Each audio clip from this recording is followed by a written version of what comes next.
really needs more solar panels each, because I've only got one panel which is only 60 watts. I might have to get a few more of those so I can reach the total amount of watts it says on here. It's only got it's only just reached up to like 300 watts earlier, so basically I'm just gonna need some more panels. And yeah, I've actually readjusted the water level to about here, so it's more easier for the drum to rotate so the clothes can like float in there. See what I mean?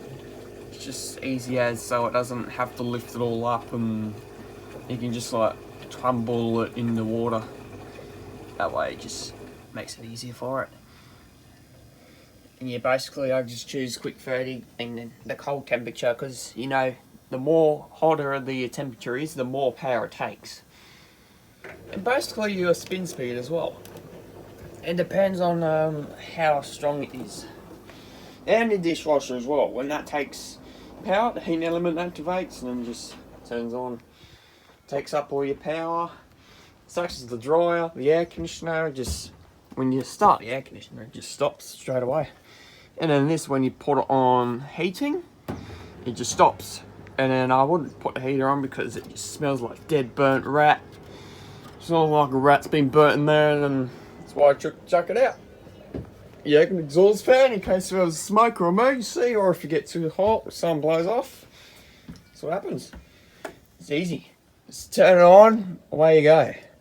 And then that's the range hood if you want to cook your meals with a portable stove or so. If you don't like the heat of a kettle, the steam of a kettle, just turn that on and away you go. And also I've got some LED lights. Pretty good. Yeah. And the fridge as well.